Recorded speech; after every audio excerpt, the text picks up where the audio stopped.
Ketika ada hal-hal yang sulit dalam agama bukan berarti disuruh kita give up, bukan.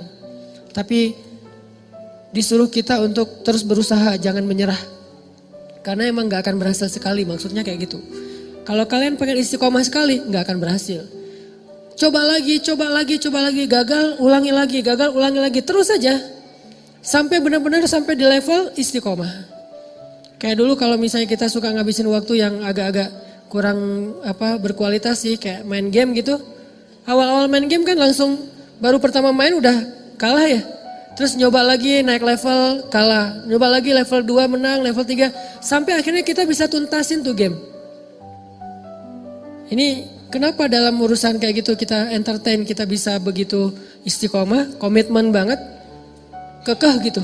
Nah, dalam agama, dalam kebaikan, gak usah ngomongin istilah agama deh. Dalam kebaikan aja. Kalau kita bisa kekeh, kita bisa, pokoknya saya pengen banget jadi orang yang istiqomah dalam kebaikan-kebaikan. Maksud Allah, coba lagi. Gak berhasil, coba lagi. Gagal dikit, coba lagi. Melendoi, coba lagi. Terus aja coba. Ini istiqomah teman-teman. Sampai Nabi aja beruban. Artinya Nabi itu mikir banget pengen istiqomah. Kayak misalnya saya catat beberapa kebiasaan kita. Kayak misalnya pas lagi reunian gitu ya, ketemu dengan muatan Tea. Kalau ketemu sama dia terus jadi pengen balikan gitu kan ya. Apalagi kalau pas ketemu tuh jadi kayak teringat, dia pakai baju yang dulu kita pas udahan dia pakai baju itu loh. Jadi kayak flashback, langsung balik lagi ke cerita-cerita dulu kita pernah jalan ke sini, dulu kita pernah seru-seruan, kita pernah gila-gilaan bareng, kita pernah apa segala macam gitu kan ya. Kayak hilang akal berdua, terus jalan kayak orang mabuk gitu di tengah jalan, tengah malam, terus teriak-teriak, terus marah-marah di bawah hujan gitu. Apa maunya kamu? Enggak, aku cuma pengen kamu, udah rame gitu-gitu. Terus jadi kegoda nih pengen balikan. Nah istiqomah adalah pokoknya saya udah azam bertekad saya gak akan balikan kecuali dengan cara halal. Itu istiqomah tuh.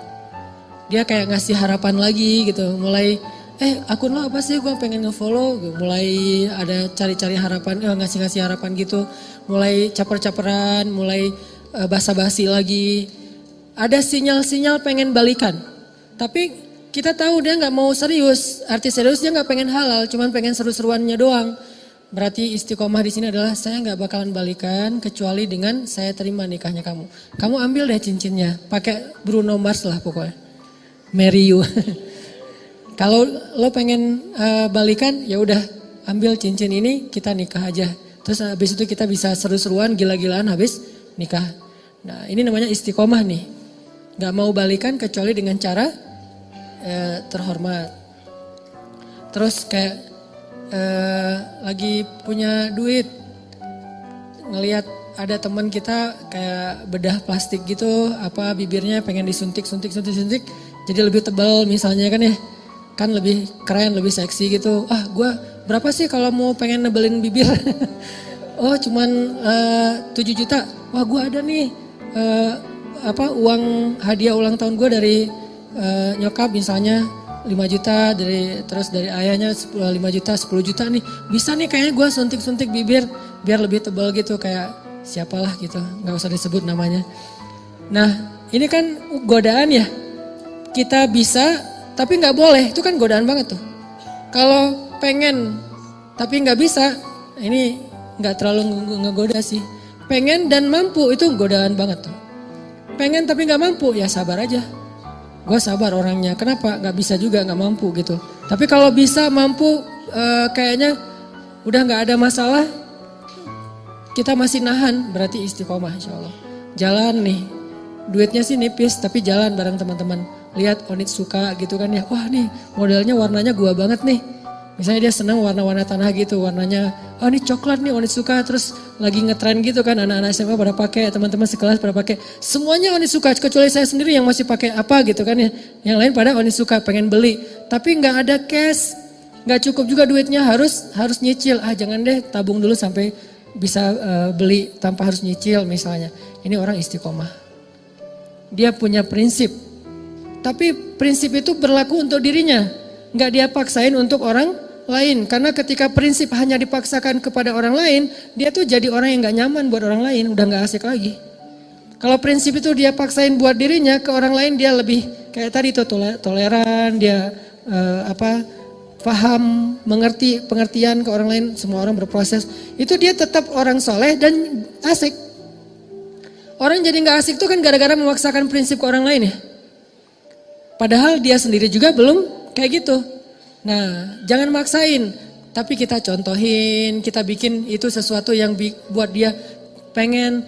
Aku pengen lu kayak kamu, orangnya tuh nggak kegoda walaupun di antara teman-teman yang pada misalnya lagi naik gunung gitu. Udah lama dia udah berhenti ngerokok nih.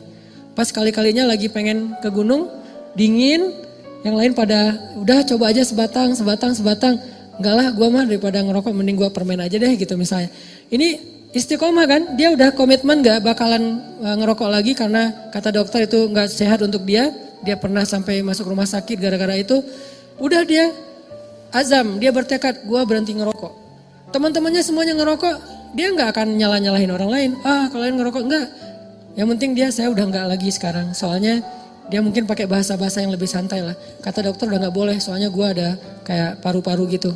Nah ini orang yang istiqomah tetap asik. Jangan sampai kita sok istiqomah gak asik pula. Istiqomah belum, gak asiknya ya. Kenapa? Karena kita juga belum punya prinsip hidup, tapi maksain orang tuh harus berprinsip. Ini gak enak banget nih. Toh Nabi aja kayak tadi tuh, beliau punya standar ideal banget, tapi ke orang lain gak pakai standar itu. Jadi Nabi itu punya dua standar loh, standar diri sama standar orang lain. Kalau standar diri sendiri, yang saya sering share, sholat qobliyah zuhur itu 4 rakaat, itu standarnya Nabi.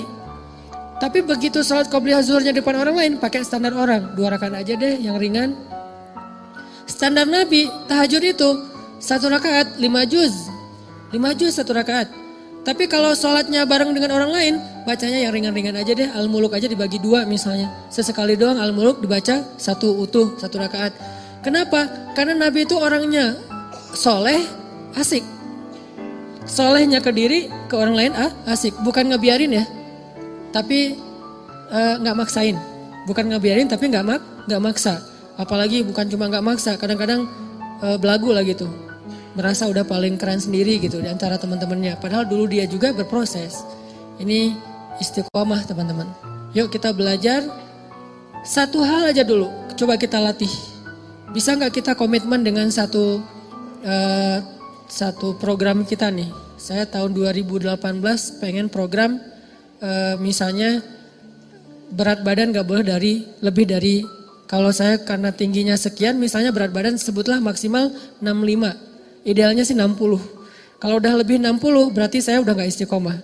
Push up. Minimal sehari push up 50 kali. Bisa gak istiqomah dan dawam? Istiqomahnya apa? Makan gak boleh lebih dari jam 7 malam misalnya. Malam sebelum tidur minum air hangat. Atau malam jam 9 itu paling telat minum air hangat. Karena katanya ya, bukan saya juga gak ngerti. Katanya kalau minum air hangat itu membakar lemak. Gak tahu sih. Atau treadmill, lari, sepeda seminggu 2 kali misalnya. Terus pull up, minimal sekali pull up itu 5 kali deh. Kalau nggak mau banyak-banyak 5 kali. Latih terus. Nah dawam dan istiqomah dengan pantangan-pantangan. Dawamin programnya, istiqomah dengan pantangannya. Nggak boleh kebanyakan gula, nggak boleh kebanyakan soda. Mulai belajar minum kopi sedikit gula sampai minum kopi nggak pakai gula. Terus juga nggak pakai soda. Yang soda-soda mulai ditinggalkan. Terus lama-lama mulai dawamin air putih, makan makanan yang sehat, pola hidup, tidur yang cukup. Semua ini adalah istiqomah dan dawam. Satu hal aja, pokoknya saya pengen ikut sunnah yang kayaknya kece nih. Apa? Six pack. 2019 harus jadi nih badan. Terus latihan, nggak mungkin kan six pack tapi yang lain nggak kebentuk ya. Yang namanya six pack insya Allah kebentuklah semuanya, puncaknya di perut. Kalau nggak six pack minimal 3 lah. 3 juga udah cukup. Atau kalau nggak 3 juga minimal nggak offset lah. rata gitu ya nih. Bisa rata aja udah keren banget tuh. 2018 gue pengen rata. Mungkin badannya tuh gak sekeren Adirai, tapi minimal bisa dibilang otot gitu. Nah ini jalanin, dawamin programnya, istiqomahin pantangan-pantangannya. Satu hal aja. Kalau mau ngomongin hal-hal yang sifatnya sunnah tapi kece gitu. Kalau mau sunnah yang lebih bold dan gak usah diomongin ke orang lain, pokoknya 2018 gue pengen hafal 5 juz. Ini bold ya, bukan yang lebih entertain. Buat sendiri aja, pengen 5 juz. Gak usah diumum-umumin, gak usah posting 2018 5 juz. Ngapain diposting? Ya kayak gitu-gitu. Kalau yang mau diposting banyak main, banyak manfaat, gak apa-apa posting. Kan gak ada riak juga kan? Wah main riak, gak apa-apa kalau main riak mah ya. Tapi kalau saya posting banyak tilawah, banyak salawat, agak-agak gimana gitu. Karena saya ngerasa belum banyak tilawahnya. Masa saya tilawah misalnya sekali sejuz sehari, bilang banyak. Sementara guru saya, anggota dewan di Jakarta tuh sehari 10 juz. Dan itu dari sejak kelas 6 SD udah kayak gitu. Sehari 10 juz, murojaah hafalannya. Berarti 3 hari khatam, 3 hari khatam. Beliau baru boleh bikin tagline banyak tilawah. Udah kita baru 1 juz gak usah bikin banyak tilawah. Udah aja yang realistis lah, banyak main tapi jangan banyak dosa. Karena kalau main ria gak masalah, gak akan menggugurkan pahala main ya. Ustaz jangan ria tuh dengan main. Emang pahala gitu. Kalau niatnya untuk dakwah mungkin pahala. Tapi setidaknya amanlah dibandingkan ibadah. Coba 2018 saya pengen 5 juz. 5 juz itu setahun, jangan dikejar sebulan, gak bakalan jadi tuh. Kecuali kita benar-benar fokus tinggal di pesantren yang hafal Quran, kayak gak ngapa-ngapain. Kalau normalnya mah untuk kita lebih realistis setahun deh 5 juz. Mumpung saya masih 19 tahun nih, target nikah 24 tahun, ada 6 tahun kan, 6 tahun setahun 5 juz. Jadi tuh, akad nikah, Qul a'udzu birabbin nas, wah gitu doang. Jangan lupa. Ini ayat surat terakhir yang saya hafal dari Al-Baqarah maksudnya. Bukan Qul a'udzu birabbin nas baru mulai ya. Qul a'udzu birabbin nas itu udah selesai. Maharnya apa? Seperangkat alat sholat. Maharnya apa? 1 gelang, 1 cincin, 1 rumah, 1 mobil. Ditutup dengan surat An-Nas. Daripada ditutup dengan surat Al-Baqarah, Alif Lam Mim misalnya. Surat An-Nas. An-Nas setelah dia menghafal dari Al-Fatihah sampai Al-Falaq ditutup dengan An-Nas. Bisa tuh 6 tahun, setahun 5 juz dibagi per bulan, dibagi lagi per hari. Itu dawam. Jadinya sedikit banget enggak, Ustaz enggak keren ah. Keren kalau dawam. Kalau cuma sehari enggak keren emang. Tapi kalau dawam itu keren. Makanya ketika ada sahabat nanya ke Nabi, "Ya Rasulullah, ayyul amal ahabba ilallah?" Amal apa yang Allah paling suka? Apa jawaban Nabi? Adwamuha wa in qallat. Yang paling dawam walaupun sedikit. Yang paling dawam itu artinya konsisten. Kalau istiqomah itu artinya komitmen. Yang paling dawam walaupun sedikit. Sedikitnya misalnya coba 5 juz bagi setahun. Saya belum pernah bagi. Anggap aja sehari ngafalnya cuma 2 baris atau 3 baris. Sehari cuma 3 baris. Gak seru kurang keren. Teman-teman saya tuh sehari 1 halaman. Jangan lihat sekarang, lihat setahun. Ketika itu sudah dawam, itu jadi keren di mata Allah. Malah kata Nabi itu amal yang Allah suka banget. Coba bikin program gak usah banyak-banyak tapi targetnya dicicil. Jadi bikin program cicilan, jangan bikin program cash dalam amal soleh. Saya pengen nyicil hafal Quran, saya pengen nyicil tahajud. Gimana nyicil tahajud? Mulai dari target saya tahun ini tahajudnya lengkap 11 rakaat dimulai dari jam 3. Nyicilnya dari jam 4:04. Kan azan jam 4 misalnya 30. Ada waktu 15 menit. Salat tahajud apa Ustaz? Witir dulu 1 rakaat. Beberapa minggu asal bisa dawam aja nih. 2 minggu setiap malam bisa witir 1 rakaat. Itu keren loh. Daripada semalam 11 rakaat 3 juz, besok enggak. Sebulan kosong. Enggak gitu. Mending gua 2 minggu ke depan sebelum sholat subuh wajib witir 1 rakaat deh. Gitu aja. Witir 1 rakaat. 2 minggu tuh witir 1 rakaat. Allah tuh sayang banget sama kita. Minggu ketiga mulai witir 3 rakaat deh. Bulan berikutnya tambah tahajud 2 rakaat, witir 3 rakaat. Mulai bangun jam 4, mulai bangun jam 4 kurang seperempat, mulai setengah 4, mulai setengah 4 kurang, mulai jam 3. Jam 3 udah mulai normal nih, jaga tren itu tuh. Kalau udah dijaga setahun, insya Allah itulah amal yang paling disukai Allah. Baru disebut ahli tahajud. Kalau belum, namanya bukan ahli tahajud, pernah tahajud. Pernah tahajud, pernah tilawah 1 juz ya, pernah puasa Senin Kamis, pernah sedekah, pernah doang. Pahala sih, cuman nanti di akhirat nggak digolongkan dalam golongan itu. Kan di akhirat itu ada golongan ya. Yauma idzi yasdurun nas ashtatan. Ashtatan itu artinya kelompok-kelompok. Masing-masing ada komunitas. Nanti di akhirat itu ada komunitas subuhan, ada komunitas tahajudian. Ada komunitas sedekah, ada komunitas kayak duha gitu. Nah, ada orang yang di komunitas mana aja dia ikut. Kayak kita sekarang seneng ngegeng gitu, geng sana ikut, geng sini ikut, anak-anak parkour dia main, anak-anak BMX dia main, anak-anak skate dia main, anak-anak motor dia jalan juga touring. Artinya kan dia gaul banget ya. Karena semua bisa, BMX bisa, parkour bisa, skate bisa, mau motoran bisa. Anak sepeda dia ngegowes kemana ikut, berarti dia bisa semua nih. Di akhirat ada yang kayak gitu juga sih. Tahajud ada dia, duha ada dia, sedekah ada dia.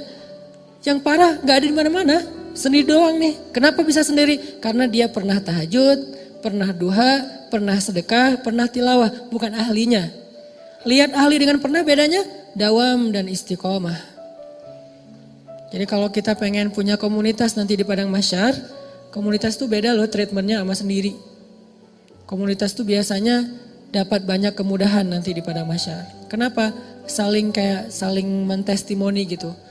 Ya udah kayak kita misalnya check in under group dengan sendiri. Kalau FIT kita jalan sendiri tuh harga tiket lebih mahal satu. Kalau beli tiket grup itu lebih murah. Kedua, pas check in bagasinya kalau sendiri overweight itu bakalan bayar per kilo kan. Kalau under group overweight satu disubsidi sama teman-teman yang kurang gitu kan.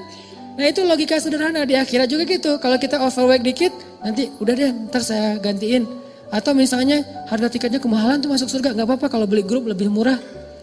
Emang kayak gitu kaidahnya, kaidah jamaah. Karena berjamaah itu lebih berkah. Nah gimana biar masuk komunitasnya? Jadilah ahlinya.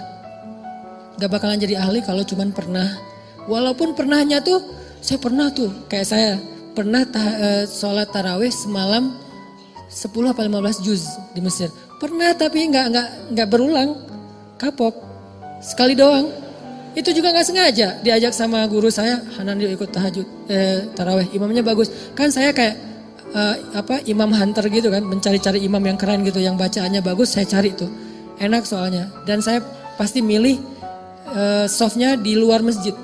Walaupun yang terbaik di soft pertama, tapi untuk sholat sunnah saya pengen nyoba di luar, imamnya bagus dan soundnya di Mesir itu bagus-bagus tuh. Jadi kita kayak lagi nongkrong tapi ngedengerin sholat. Nah waktu itu imamnya emang bagus, tapi Al-Baqarah, Al-Imran, An-Nisa, Al-Maidah, Al-An'am, sampai At-Taubah, sampai Yunus. Masya Allah nih imam ngeri banget.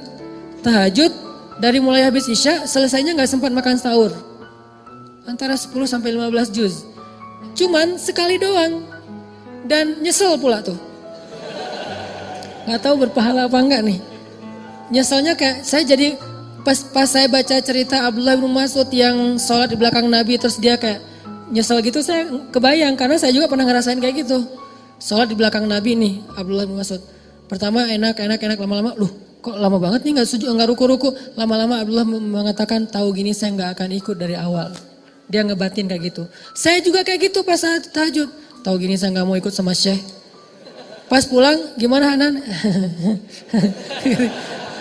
Besok lagi. Aduh gak enak badan saya. Gak mau lagi seumur-umur. Sampai sekarang. Kalau dibawa lagi ke Mesir gak mau saya. Kenapa? Gak kuat. Bayangin tahajud dari Isya sampai menjelang sahur. Dan sahur di Mesir itu bukan imsak kayak kita. Sahurnya batasannya tuh azan subuh. Jadi udah deket azan subuh. Kita pas habis witir. Itu makan itu udah kayak orang lapar banget. Karena bentar lagi azan subuh. Saking full semalaman sholat. Nah ini namanya bukan ahli tahajud. Pernah tahajud 10 juz, minimal pernah lah. buat jadi bahan ceramah doang gitu. Ya gue pernah loh sholat tahajud 10 juz padahal cuma sekali doang. Dan itu juga gak sengaja dan nyesel lagi. Kalau orang yang di masjid itu, nah itu baru keren. Kakek-kakek yang udah berapa tahun kayak udah 10 tahun kayak gini. Nah itu namanya ahli tahajud dengan model Rasul. Itu beneran. Nanti insya Allah mungkin kita berhusnuzon dia bakalan masuk komunitasnya Rasulullah. Foundernya tuh Rasul. Terus anggotanya tuh orang-orang yang tahajud kayak Ibnu Abbas, Abdullah bin Zubair, kayak gitu-gitulah anggota-anggotanya. Termasuk yang di masjid Sayyidah Zainab nama daerahnya. Masjid Sayyidah Zainab itu kalau kayak saya yang cuma pernah sekali nggak masuk komunitas. Tapi berpahala nggak? Kalau ikhlas tetap berpahala. Pahala sama komunitas itu beda. Pahala itu reward, kalau komunitas itu kayak dapat satu anggota, tanda anggota tuh, bukan reward doang. Jadi tanda anggota dan beda nanti treatmentnya di akhirat. Dawam istiqomah. Istiqomah di sekolah tuh teman-teman semuanya punya pasangan. Pacaran gitu lah. Kita istiqomah sendiri. Kan keren ya, soalnya gak ada yang mau misalnya. Pengalaman. Alhamdulillah saya belum pernah pacaran. Sekali-kalinya cuma LDRan dan itu gak penting-penting amat. Cuman kayak email-emailan doang, cuman say hi doang. Terus apalah, udah di Mesir tuh LDRan. Itu juga gak lama, cuma beberapa bulan diputusin. Langsung tawaf Sungai Nil gitu kan. Sekali-kalinya diputusin, kan berat banget tuh. Alhamdulillah gak pernah pacaran yang kayak sentuhan, jalan bareng tuh gak pernah. Kenapa? Alhamdulillah gak ada yang mau. Lo mau gak sama gue? Enggak, males banget. Lo mau gak? Enggak, males banget. Semuanya males banget. Ya udah deh, gue sendiri aja. Alhamdulillah. Gara-gara gak pernah jadi kayak jadi ada obsesi yang terpendam gitu kan. Pokoknya saya pengen pacaran yang gila-gilaan. Terwujud setelah halal. Makanya bisa habis-habisan, bisa totalitas, bisa kemana-mana. Pokoknya pengen ngabisin waktu pacaran aja deh berdua. Nah ini artinya istiqomah. Walaupun penyebabnya kadang-kadang emang nasib sih. Istiqomahnya nasib. Kenapa gak pacaran tadi? Gak ada yang mau. Gak menarik, gak berprestasi, gak tajir juga, gak keren. Dulu. Sekarang juga enggak gitu ya. Sombong. Nah artinya teman-teman bisa enggak nih di SMA nih anak-anak SMA ya. Apalagi yang masih SMA. Teman-teman yang lain tuh kayak semuanya pada punya pasangan gitu. Kalau misalnya pas liburan sekolah jalan kemana. Terus di bangkunya ada nama dia masing-masing ditulis di bangku gitu. Kita bangku kosong gitu kan ya. Rapi banget bangkunya. Gak ada tulisan siapa-siapa gitu. Nah ini namanya istiqomah. La tahzan. Jangan khawatir kalau kita istiqomah. Kenapa? Orang yang istiqomah itu kan identiknya kadang-kadang dia kayak kesepian ya. Sendiri, gak punya temen. Terutama ketika dia hidup di lingkungan yang lain pada seru-seruan. Dia sendiri yang gak seru. Akhirnya kayak gak dilibatin. La tahzan kalau kita ngerasa sendiri. Kenapa? Nahnu awliyaukum fil hayatid dunya wa fil akhirah. Kata Allah, kami akan nemenin kamu. Kami, bukan saya, kami. Siapa kami? Allah dan para malaikat. Cuman kita gak ngelihat doang. Tapi sebetulnya kita tuh punya geng. Ketika kita istiqomah itu kalau kita ngerasa gara-gara istiqomah jadi sendiri. La tahzan, jangan khawatir. La tahzan, jangan berkecil hati. La tahzan, jangan sedih. Nahnu awliyaukum fil hayati dunia. Kami temenin kamu di dunia. Dan nanti kami temenin kamu di akhirat. Allah yang janjiin bakalan nemenin kita. Tanpa niat kita ngejauhin orang lain ya. Orang yang ngejauhin kita gak ada pengen ngejauhin orang. Kalau kita yang pengen ngejauhin orang lain, itu beda babnya. Itu kesannya kita kayak eksklusif gitu, gak boleh. Tapi kalau orang yang ngejauhin kita gara-gara gak bisa diajak happy-happyan, seru-seruan kayak gitu. La tahzan, jangan sedih. Nahnu awliyaukum. Kami akan nemenin kalian kata Allah di dalam Al-Quran.